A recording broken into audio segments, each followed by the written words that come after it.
ناوەندی ستۆکۆڵم بۆ ئازادی ناسراو بە SCF راپۆرتێکی 191 لاپەڕەیی لەسەر کودەتاکەی 15 تەمووزی ساڵی ڕابردووی تورکیا لە ژێر مانشێتی کودەتای 15 تەمووز کودەتای ئێردۆغانە بڵاو کردەوە و تایدا ڕێپۆرتاژێکی تایبەتی لەگەڵ مامۆستا فەتحوڵڵا گولەن ئەنجام درراوە. گولەن لە ڕێپۆرتاژەکەدا جارێکی تر پێداگری لەسەر پێشنیاری دروستکردنی لێژنەیەکی نێودەوڵەتی بۆ لێکۆڵینەوە لە کودەتاکە کرد و لەوبارەیەوە گوتی من هێشتا سوورم لەسەر ئەو داوایەی لە ڕابردوودا خستمە ڕوو خوازیارم دەستگا نێودەوڵەتیەکان وەک نەتەوە یەکگرتوەکان یەکێتی ئەوروپا هێزەکانی ناتۆ لێژنەیەک دروست بکەن و منی ژامادەم لە بەردەم ئەو لێژنەیەدا بەرگری لە خۆم بکەم. هەروەها گولەن باسی لە لێدوانەکەی خۆلوسی ئاکار کرد کە دانی بەوە دانابوو لە پێش 15 تەمووز ئاگیان لە هەوڵی کودەتایەکە بۆ و کاری جدیان کردووە بۆ ڕێگرتن لێی. گولەن لە بەشێکی ڕێپۆرتاژەکەدا دەڵێ 15 تەمووز لەلایەن ئێردۆغان و هاوێنەکانیەوە سیناریۆیەکی خائینانەی بۆ داڕێژرا بوو. کاتێک دەڵێم سیناریۆ یاخود شانۆگەری مەبەستم ئەوە نییە بابەتەکە بە سوگ وەربگرم. ئەم کودەتایە لە هەموو کودەتاکانی پێشووتر سەختتر بووە و دەبێت. 249 هاوڵاتی گیانیان لەدەستداوە، 50,000 هاوڵاتی زیندانی کراوە. خەڵک بوون بە دوو بەرەی جیاواز و تۆوی ڕق و چینە لە نێوان خەڵکدا چێندراوە کە زۆر ئەستەمە بە ئاسانیە ڕیشە چێشی بکەیت. لە ژێرناوی سەرۆکایەتی ڕژێمێکی دیکتاتۆری هاوشێوەی ڕژێمەکانی بەعز لە ڕۆژهەڵاتی ناوەڕاست دادەمەزرێنن. بەشێک لە ڕێپۆرتاژەکە بۆ یەکەم جار کەی بۆتان زانی کودەتا ڕوویداوە و کاردانەوەتان چۆن بوو؟ کودەتاکە لە ڕێگەی میدیاکانەوە پێم زانی. ئەم هاوڕێیانەی لێرەبوون ئاگداریان کردمەوە. من تا ئێستا شاهێدی زۆرێک لە کودەتاکانی تورکیا بووم و لەبەر ئەوەی هەموو جارێک کودەتاکان زیانی گەورەیان بە وڵات گەیاندووە یەکەم کاردانەوە ئەوە بووتم خوددا میلەتەکەم بپارێزێت. من سەردەمانێک کە زۆرێک لە خەڵکی تورکیا دیموکراسیان بە بێدینی دەزانی هەمیشە دەمگوت گەڕانەوە لە دیموکراسی جێی قبول نییە. من لە تەواوی کودەتاکاندا زەرمەند بووم و شاهێدی ئەوەش بووم کە زیانێکی زۆری بەرگەلەکەم گەیاندووە. بۆیە ئەو کاتەی بیستم زۆر نیگەران بووم. تەنانەت کاتێک کودەتاکە شکستی نەهێنا بوو زۆر بەتوندی لە دژی وەستامەوە و لە ڕوونکردنەوەیەکدا ئیدانەم کرد. ئایا پێش هەوڵی کودەتاکە هیچ نیگەرانێکت هەبووە سەبارەت بە ئەگەری ڕوودانی کودەتا؟ لە زۆر شوێنی وڵات باز لەوە دەکرا کە سوپا لە هەوڵی کودەتایەکە. هاوڕێیەکی ڕۆژنامەنووسیشم باسی ئەوەی بۆ کردم کە زۆرێک لە ڕۆژنامەنووسانی ئەنقەرە بە چرپە باسی ئەگەری هەوڵێکی کودەتایان بۆ یەکتری کردووە. منیش ئەوەم بیستە بوو کە خولوسی ئاکار سوپا سالاری تورکیا ماوەیەکی زۆرە خەریکی خۆ ئامادەکردن بۆ بەرپەرزانەوەی هەوڵی کودەتا و بە جددی خەریکی پلانداڕشتنە. ئەم دەنگۆیانە وای کرد هەندێک لە سەربازانی سوپا پێیان وابێ کودەتاکە لە سوپا سالارەوە سەرچاوی گرتووە و هەر بۆیە بەشداریان لە هەوڵی کودەتاکە کرد. بێگومان ڕاستی ڕووداوەکان تەنیا خوددا ئاگەی لێیە، بەڵام هەرگیز ئەوە بە مێشکمدا نەهاتبوو ئامانجی ڕێخستنی ئەم کودەتایە بۆ لە ناوبردنی بزاوی خزمەتە. لە لێدوانێکتاندا بۆ میدیایەکی بیانی باستان لەوە کرد کە هەوڵی کودەتاکە وەک سیناریوی هۆڵی ودوایە. بەپێی چ زانیارێک ئەمەتان وت؟ بەڕای ئێوە کێ سیناریوی 15 تەمووزی نووسیوە؟ من تا ئێستا شاهێدی سێ کودەتای تورکیا بووم. هەروەک لە داواکانی باڵیۆز و ئەرگەنەکۆنیش بینیمان هەوڵی کودەتاکان زۆر جار لە ڕێگەی میدیاکانەوە ئاشکرا کراوە. بەڵام ئەم هەوڵی کودەتایە نە لە کاتی ئامادەکاری نە لە کاتی ئەنجامدانیدا لە هەوڵەکانی پێشوو نەدەچوو. منداڵێکیش دەیزانی ئەمە شانۆگەریەکی خائینانەیە پیشانی خەڵک دەدرێت. زۆر شت لەسەر شانۆگەری ئەم کودەتایە وتراوە و نووسراوە. دەتوانین زۆر شت بڵین لەسەر شێوازی ئەنجامدانی کودەتاکە. لە کاتی دەستپێکردنی کودەتاکەەوە بیگرا کە هەموو کەس لەسەر شەقامەکان بوو تا گرتنی سایدی پردێک لەلایەن چەند سەربازێکی کەمەوە دەتوانین زۆر شت بڵین. دواتر هەندێک ژەنەراڵی خانەنشین باسییان لەوە کرد کە ئەم هەوڵی کودەتایە هەر لە سەرەتاوە سیناریۆی ئەوەی بۆ داڕێژراوە کە شکست بهێنێ. تەنانەت جۆ بایدن یاریدەدەری سەرۆکی ئەمریکا لە کاتی سەردانیدا بۆ تورکیا باسی لەوە کرد کە ڕووداوەکان زیاتر لە یاری کۆمپیوتەری دەچوون. بێگومان کاتێک دەڵێم سیناریۆ یان شانۆگەری مەبەستم لەوە نییە بابەتەکە سوک بکەم. ئەمە یەکێکە لە سەختترین کودەتاکانی تورکیا کە ڕووی داوە بە بەراورد بە کودەتاکانی پێشوو.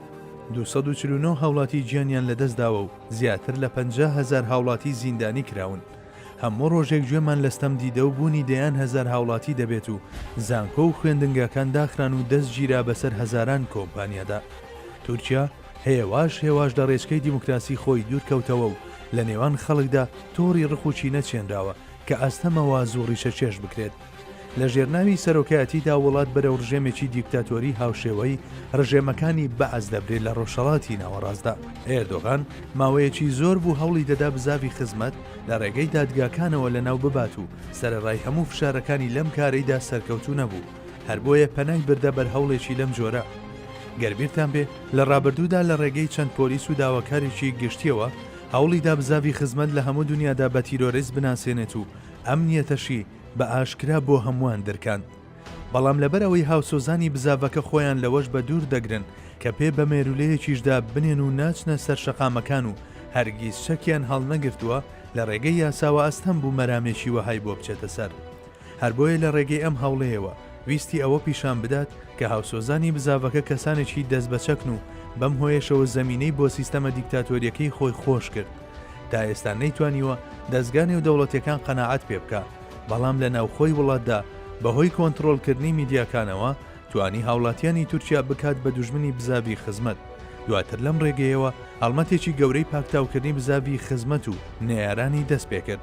خۆزگا ئەوان تەنیا دوژمنایەتیان لەگەڵ بزاوی خزمەت بکردایە.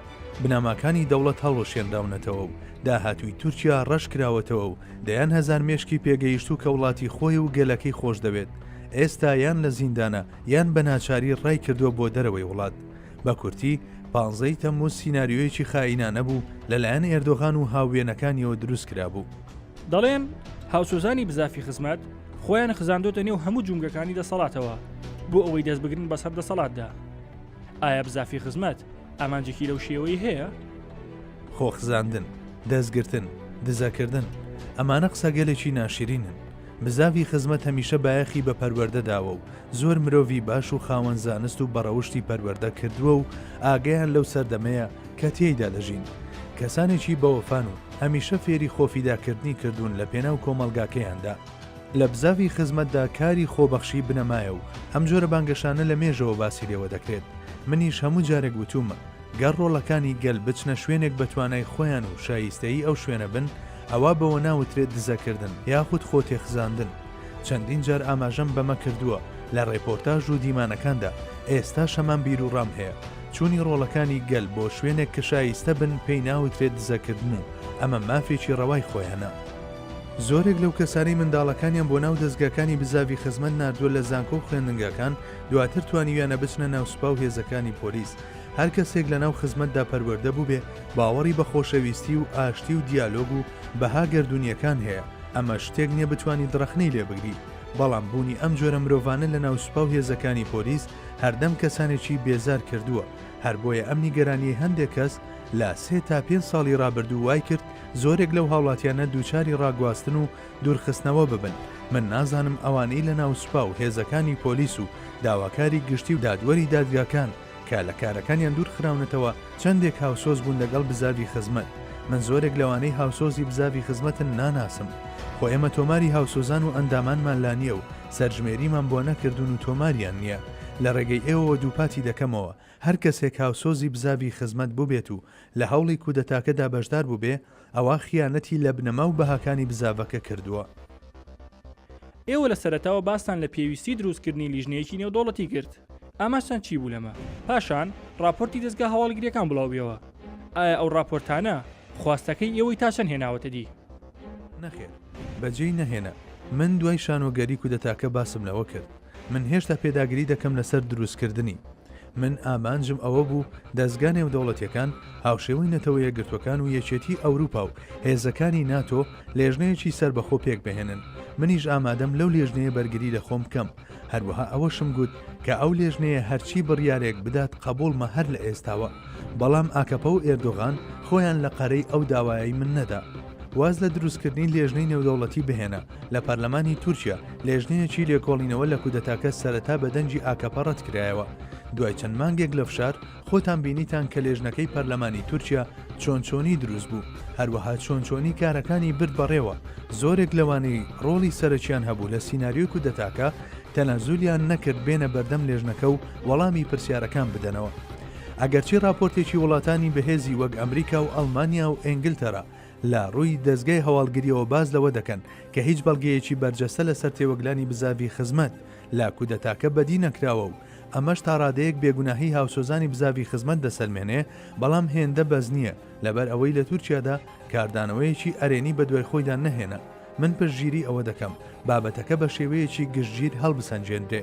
من ئەمەم بۆ ئەوە دەوێ کە بەم هۆیەوە دەیان هەزار هاوڵاتی بێگوناح و جەرگ سوتاو لە تورکیا ڕزگاریان بێت. گەرسەیری ڕووداوەکانی ساڵی ڕابردوو بکەین لە تورکیادا کە هەموو لەسەر درۆیەک کەڵاکە کراوە، ئەوە گرنگی ئەو لێژنە سەربەخۆیی باسم کرد زیاتر ڕوون دەبێتەوە. لە ماوەی ڕابردوودا ئەوە ئاشکرا بوو کە مایک فلین ڕاوێژکاری ئاسایشی نەتەوەی سەرۆکی ویلایەتە یەکگرتوەکانی ئەمریکا لەگەڵ هەندێک بەرپرسی تورکیا پلانی ئەوەیان داناوە کە ئێوە لە شوێنی مانەوەتان بڕفێنن. ئەمە چۆن هەڵدەسەنگێنن؟ ئایا هەوڵی تر لەو جۆرە هەیە و ئاگاتان لە هیچیان بووە؟ کاتێکم هەواڵم بیست باوەڕ بکە لە بەر وڵاتەکەم زۆر پێی دڵگران بووم. تورکیایە کە هەر چۆنێک بێت بە باش و خراپیەوە نەریتێکی دیموکراسی هەبوو، بەڵام بەدەستی ئەمانەوە وەک ڕژێمێکی مافیایی لێ هاتووە. ئەمڕۆ لە زۆر وڵاتی دنیا کە لە ڕووی دیموکراسی و مافی مرۆڤ و ئازادیەکانەوە دواکەوتووە، هاوسۆزانی بزاوی خزمەت بە شێوەیەکی دوور لە نەریتی جددی دەوڵەتمەداری و بە شێوازی مافیا ئاسایانە دەڕفێنرێن. بەداخەوەم هەروەک ئەوەش دەرکەوت کە لێرەش هەوڵێکی هاوشێوەیان داوە، بەڵام لەبەر ئەوەی لێرە سەروەری یاسا هەیە و ڕێز لە ڕێسا گەردونیەکان دەگیرێ، ئەنجامدانی کارێکی هاوشێوە لێرە ئەستەمە. لایەنی بەرپرس لێرە ئاگاداری کردوینەتەوە لەوەی کە هەوڵی کوشتنی ئێمە دەدرێت و لەو بارەیەوە زانیاریمان پێگەیشتووە.